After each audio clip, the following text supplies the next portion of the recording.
Bonjour à tous, bienvenue dans votre magazine d'information 7 jours en Chine qui revient tous les jours sur l'actualité chinoise.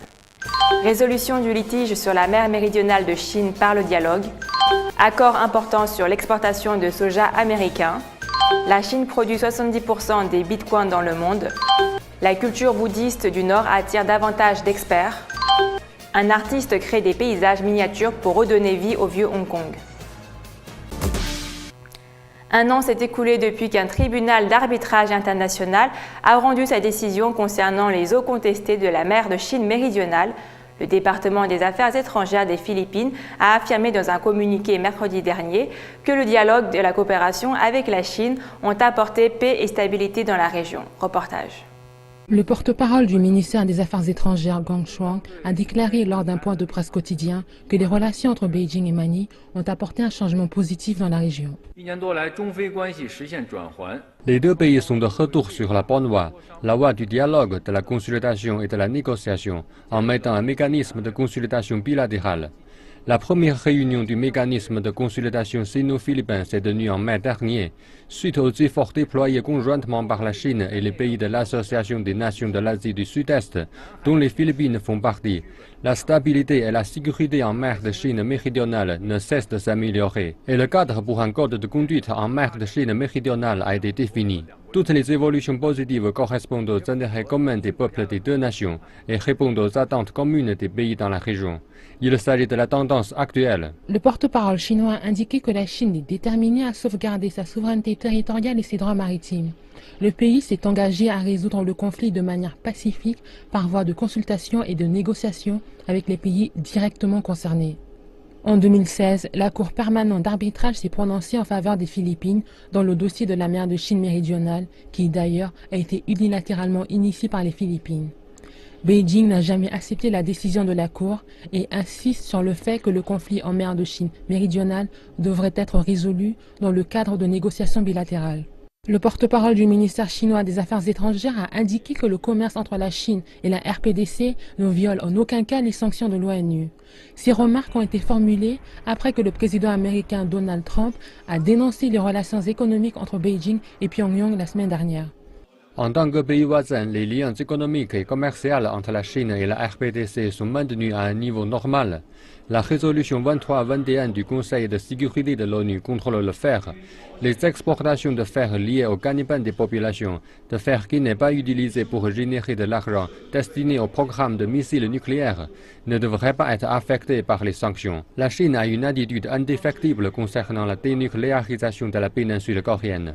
Nous allons continuer d'appliquer strictement et précisément les sanctions de l'ONU contre la RPDC. Le commerce entre les deux pays au cours du premier semestre de cette année a augmenté de 10% par rapport à la même période l'année dernière. M. Geng a expliqué que les gens ordinaires de la RPDC ne devraient pas souffrir des conséquences des sanctions imposées par l'ONU. Un accord important sur l'exportation du soja américain a été conclu entre la Chine et les États-Unis, a annoncé mercredi dernier l'État de l'Iowa. La Chine va acheter à l'État 12,5 millions de tonnes de soja, évaluées à près de 5 milliards de dollars. Il s'agit du deuxième achat le plus important de la Chine auprès des États-Unis, faisant partie d'un plan d'action 100 jours d'échanges commerciaux entre les deux pays. Reportage. Denis Bougard cultive du blé et du soja à Pella dans l'État d'Iowa. Il explique que le sol fertile et l'amour propre sont les raisons pour lesquelles les fermiers d'Iowa font pousser quelques-uns des meilleurs soja au monde.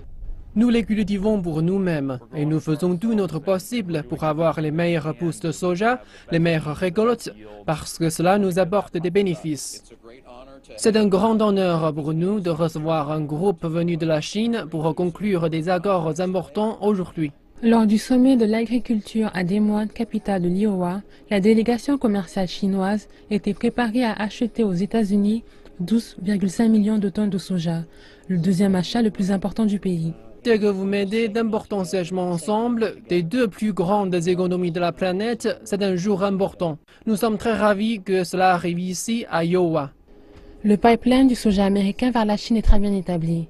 36% des importations chinoises de soja proviennent des États-Unis. Une sur 3 rangées de soja dans les champs de l'Iowa est exportée vers la Chine. Les nombres ne cessent de croître. La Chine dépend de graines oléoprotéagineuses pour nourrir ses cochons et poules et également pour contribuer à la pisciculture en plein essor. Les fermiers américains affirment que le soja produit un meilleur taux de gain pondéral chez les animaux à un coût plus bas que dans d'autres pays. La population chinoise continue de grandir et leur économie de s'améliorer.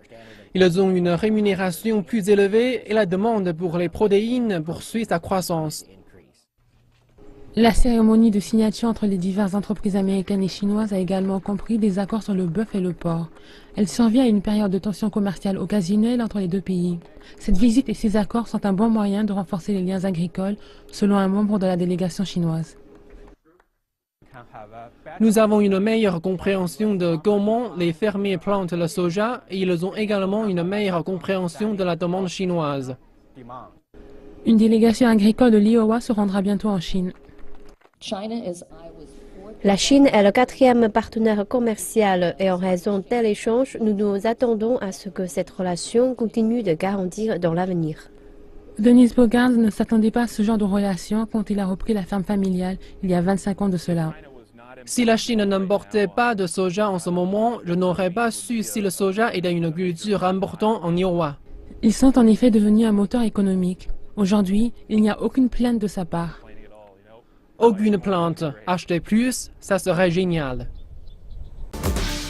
La hausse du prix du Bitcoin rend le minage de cette monnaie virtuelle à nouveau profitable.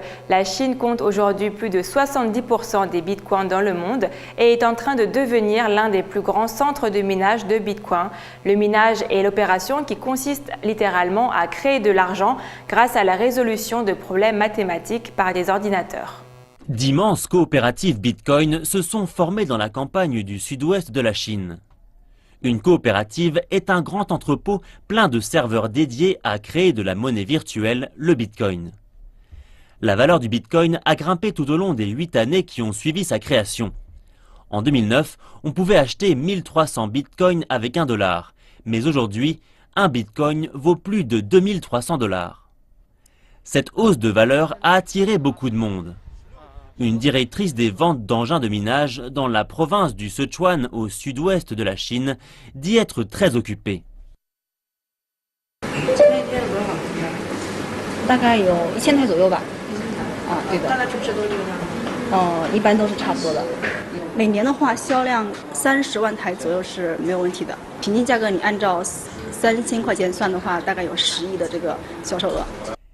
Et beaucoup de ceux qui franchissent le pas ne savent même pas exactement ce qu'est un Bitcoin.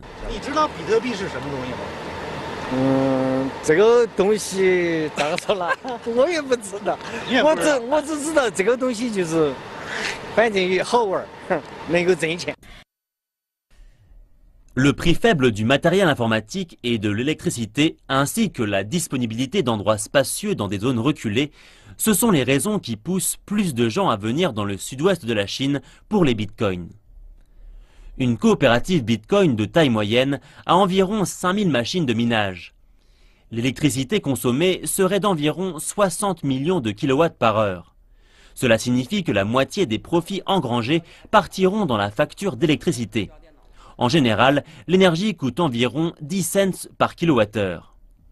Mais les gens trouvent souvent le moyen de négocier le prix pour faire des profits encore plus importants. Concernant la facture d'électricité, on la négocie avec la centrale électrique. Le prix moyen de l'électricité est abaissé à 0,04 $ américains par kilowattheure. C'est un peu comme si on faisait affaire avec la centrale électrique. Ils offrent l'électricité et nous offrons les machines. Et nous partageons les profits tous ensemble. Le propriétaire dit qu'une coopérative de taille moyenne peut produire plus d'une dizaine de bitcoins par jour et générer des profits d'environ 45 000 $ par jour. Il ajoute qu'il prévoit d'ouvrir plus de machines de minage dans un avenir proche. Une conférence bouddhiste internationale se tient actuellement dans le site bouddhiste le plus connu du pays, le mont Wutai au nord de la Chine. Plus de 100 experts et universitaires venus du monde entier participent à l'événement. Reportage. La troisième conférence bouddhiste internationale a commencé mercredi au mont Wutai, dans la ville de Xinzhou, dans la province du Shanxi, au nord de la Chine. Plus de 100 experts et savants originaires d'environ Tibet et régions sont arrivés pour participer à la conférence. Beaucoup d'entre eux disent voir de plus en plus d'étrangers s'intéresser à la culture bouddhiste chinoise. Regardez le nombre d'étrangers qui participent à cette conférence et le nombre d'étudiants étrangers. Ils représentent une grande diversité de cultures. Il y a plein d'étrangers qui sont venus ici au mont Wutai pour mieux connaître le bouddhisme. Aux États-Unis, différentes cultures cohabitent et les gens s'intéressent beaucoup au bouddhisme. Ils trouvent ça cool. Espérons que cela permettra aux gens de se rencontrer, d'apprendre l'histoire de cette religion et de découvrir ses pratiques. Beaucoup d'experts présents à la conférence étudient la culture bouddhiste chinoise depuis des décennies.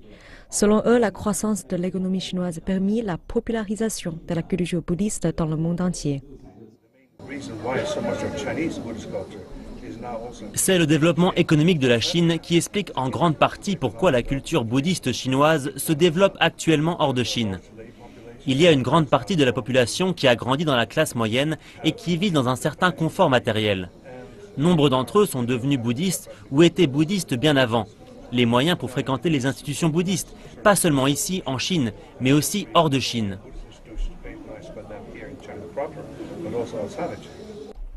Miao Jiang est le seul abbé du mont Wutai.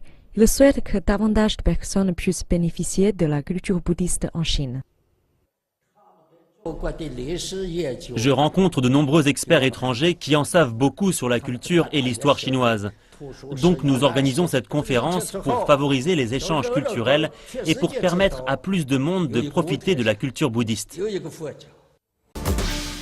Hong Kong est une ville dynamique, vivante et cosmopolite que ses nombreux habitants adorent. Pour célébrer le 20e anniversaire du retour de Hong Kong à la Chine, nous vous proposons un reportage spécial dans lequel vous découvrirez les histoires de ceux qui portent Hong Kong dans leur cœur.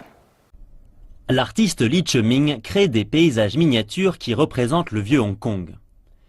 Avec ses mains expertes et sa mémoire aiguisée, il redonne vie à des bâtiments, des rues et des petits magasins presque oubliés. Beaucoup de monde vient voir notre travail et notre exposition. Comme beaucoup de choses ont déjà disparu, nous avons essayé de faire de notre mieux pour créer des paysages miniatures afin que les gens s'en souviennent, le vieux Hong Kong qui reste dans les mémoires. Né à Hong Kong en 1960, Lee Che-ming vit et travaille dans la ville avec sa famille. Pour lui, Hong Kong n'est pas seulement son chez-lui, c'est également une source de grande fierté. Architecte de profession, Che-ming a adopté ce nouveau passe-temps presque par chance. 10 ans plus tôt, un de ses amis l'invitait à créer une œuvre miniature représentant la zone de Wan Chai. On pense alors immédiatement à ce bâtiment historique à 4 étages qui abritait des prêteurs sur gage. L'année 2007 a marqué les 10 ans du retour de Hong Kong à la Chine. Cette année-là, j'ai vu un trolleybus passer devant le vieux bâtiment à Wan Chai et cette scène a inspiré le premier paysage miniature de cette série. Lee Che-ming ne s'est pas arrêté à ce bâtiment et s'est inspiré de ses tendres souvenirs du vieux Hong Kong. La ville est parmi les plus modernes et les plus cosmopolites d'Asie. Et la modernisation qu'elle a connue a beaucoup altéré sa dynamique et son rythme de vie. Mais ce que les vrais Hongkongais comme Lee Che-ming portent dans leur cœur, ce sont les magasins de coin de rue, les petits marchés et les snacks. Hong Kong sera toujours chez moi. J'espère que la ville va continuer de prospérer et que tous les Hongkongais méritants parviendront à réaliser leurs rêves. C'est la fin de votre magazine d'information 7 jours en Chine. Merci de votre fidélité. Je vous donne rendez-vous demain avec l'actualité.